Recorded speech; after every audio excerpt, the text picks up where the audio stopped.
is Shawn from WoD, and I'm with Chris Faster, the Masterpiece.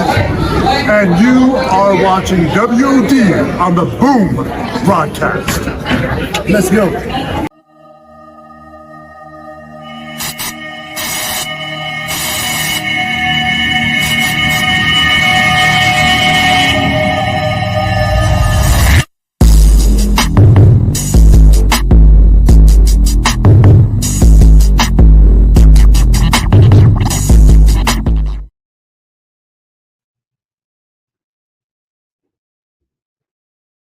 Good morning, good afternoon, good evening, friends. Whatever time of the day it is, you're tuning in to WoD right here on the Boom Broadcast. We want to thank you, that's right, you, for tuning in to the Boom Broadcasting Network and for WoD. Switched up on you. It's a Saturday morning. Guess what? I'm not in Red Fox Studios today. I'm not over at Studio 67 NCC with Grit and Ryan. Back over here at the job at the old sweatshop, doing some Saturday morning work. That's right. And I thought about it Saturday morning. Guess what? I got to record WoD to be live at 10 a.m. because people want to hear on the Boom broadcasting what's going on. So here it is, 10 a.m., take a little break from work. And I could have did this all on Friday and could be at the Red Fox Studios right now recording. But I decided on Friday night to take a little trip down to NC Wesleyan College.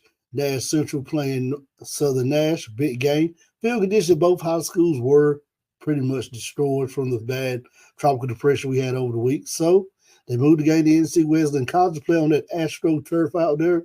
Couldn't miss a chance to be part of history right there. Both of these programs playing on the college field. So that's why it's Saturday morning. And you see, I got things in my book over here that I need to get done. I got some things right here I need to get done. But here I am taking time to be with you on a Saturday morning on WoD right here on the Boom Broadcasting. So without that, let's jump into it. Let's go with the first thing we want to talk about. My man Sheamus, he's done it all in WWE. He's climbed the ladder to the top. He decided to go ahead and sign another contract and stay right there with WWE and Triple H instead of going out and testing the waters. Kind of shocked, a little disappointed.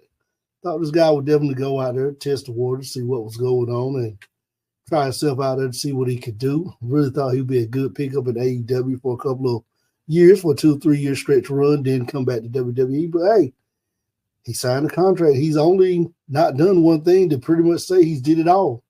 That's winning the Intercontinental title. He's been a World Heavyweight champ, WWE champ, King of the Ring winner, Royal Rumble winner, Money in the Bank winner. He's not co-main event, but he's been in that main event sequence of the last 4 on Mania. So he's got that on his resume. He's won a Survivor Series match, won a Royal Rumble. He's done everything you can think of except that. So I can see why he wanted to stay. They pretty much submit his legacy there and pretty much put that last stamp for that Hall of Fame career. So shout out to Sheamus, but like I said, really thought I could see him at AEW, getting back with Claudio, forming the bar, seeing him with the Blackpool Combat Club. Thought I really could see all of that. But hey, they decided to go a different route. He decided to go a different route, and he's staying with WWE for a long term. So we could probably see him finish his career out over there. So let's jump into some AEW talk right here. AEW, they're just doing it right. They're making Ricochet look like a star. This is where WWE dropped the ball. WWE saw Ricochet as an enhancement talent. And when I say enhancement talent, not putting other people over, but as an attraction. You're getting a Ricochet match. He's going to do the acrobatic stuff. He's going to do the backflip over the top rope, the front flip over the top rope and laying on his feet. He's going to do a standing gainer. They saw him as an attraction. AEW is using him not only as an attraction, but they're booking him right because he's already 4-0. And I was a little upset with AEW because when he came and debuted at the Casino Royale match, I said, if he's not winning, why debut him? But you debuted him in a match. It's just like debuting at a Royal Rumble. You can debut, and I had to go back and look at it. You can debut at a Royal Rumble, not win the Royal Rumble, and still get that buzz. And that's what it was, buzz, because now every week on Dynamite, he's killing it. He's winning. So they did right about Ricochet, got a good win over the Beast Mortals. I really hated that. But you had a guy who had been on a good winning streak with Beast Mortals that you put against Ricochet. You have Ricochet go over on him. So that was a good match right there. Another good match we had, the Elite versus Ospreay, Fletcher, and Takahashi. What a good match right here. Ospreay and Fletcher, man, those guys got it. Takahashi, that Blue Thunder Bomb, that Michinoku Drive Blue Thunder Bomb was just perfect. Good match right here. Hey, this is, I told you, when AEW get it right, they get it right. When they get it wrong, they get it wrong. This is one of the ones right there. Man, they got a double check of approval on me because they definitely got it right on this one.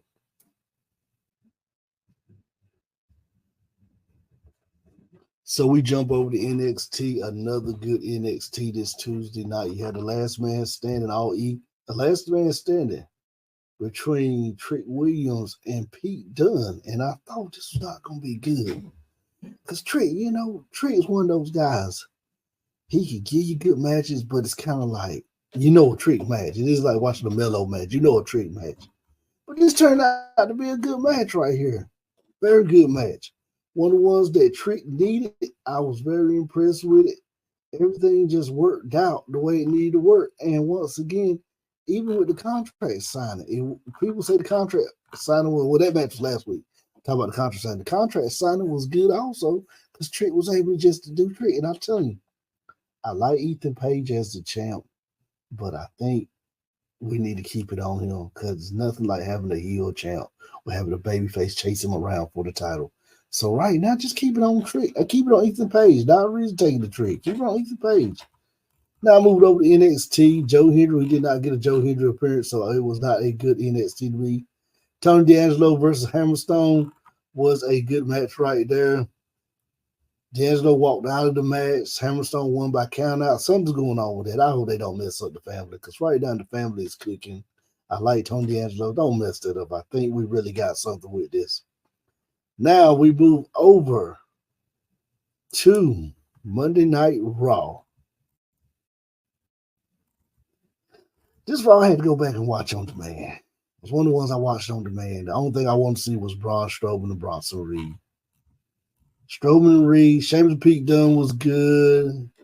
Could have been better, but it was the good match. But I just wanted to see Strowman and Reed. And Strowman and Reed tore the house down. But before that, what a great promo with main event Jey Uso and Braun Breaker. This is the thing I say about this. Do you want to go ahead and make Breaker drop the title Uso? It's time for Uso to win something.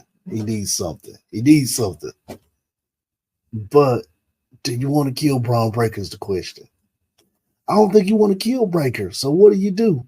You have him go over on Uso, and then you let them go back and forth and have Uso win at Survivor Series. I don't either have Uso win at Royal Rumble. I don't think you want to go ahead and have Breaker drop the title when right now this guy is just what I always say. Some people make the title makes some people. He's making the title. He's making it relevant. Braun Breaker and Bronson Reed was what I'm Braun Breaker. God knows. Braun Strowman, too many Braun.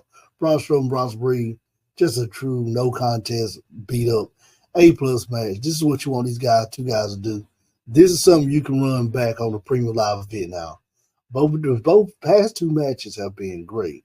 You can run this on a premium live event and you really could have something with them on this.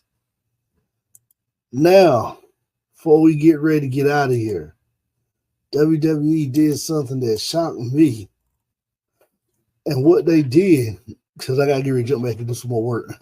What they did was they bring it back Saturday night main event. And if you're like me, this is pretty cool because you're paying homage to my childhood now. I remember the Saturday night main event. I remember watching Mr. Wonderful, Paul Orndorff, all of them out there on Saturday night main event. Bringing that back is a good thing for WWE because once again, you're putting more traction on a Saturday. Now, if it's going to be a one-off, hey, don't know. But they get it on a recurring basis and they can make this be a live show on a Saturday night that you can shoot all over at different arenas. You really got something. I mean, all you got to do is make it a glorified house show. Every Saturday night, just a glorified house show. And if I was them, I would put Bronson Reed and Strowman as the main event for the first one in December. That would be my main event right there. Either have Jey Uso and Braun Breaker run it back as Saturday night main event as my main event for that match. You could really do something if you're WWE by bringing that back. And once again, that now just puts more eyes on your product because now you have something to compete against when AEW doesn't have nothing on Saturday night. AEW's not running it on Saturday night, but they're trying to get a new TV deal and get an app deal. They're probably looking at Saturday night, so you're putting yourself ahead of the pack right there. So a lot of things can be done that WWE is doing with Saturday Night Main Event. I'm looking forward to the Saturday Night Main Event. I think it's going to be something real good. Let's see what we can do on Saturday Night Main Event. You can have Cody and Roman that night team up go against Solo and Tama Tonga. Will not have Jacob Fatu nowhere near that match because that guy does not need to lose, not none right now. He don't need to lose, so he's either fighting Roman. You could have Damian and Rhea versus Dom and Liv, or Finn and Liv. You could run that on Saturday Night Main Event. It's so much you can do on Saturday Night Main Event. That could be the night that you have Bianca and Jay break up. Have Jay start working towards that heel turn. So when we get to Mania, you can run that on Mania Night 1. It's just so much you can do with Saturday Night Main Event coming back that this could be a echelon show to pretty much start setting up some stuff for Mania. So good luck for WWE bringing that back. I tell you, not going to be a big show this week. It stink. I had a lot to cover on that with all the new TV shows out. Got a lot more to cover with it stink because now all new TV shows are getting ready to drop. So a lot to talk about, not that much to talk about with WOD this week. Short show. We'll definitely be back next week hitting that 15, 30-minute bracket window. This is Shawn, and I'll see you on WOD next week right here on Boom Broadcasting.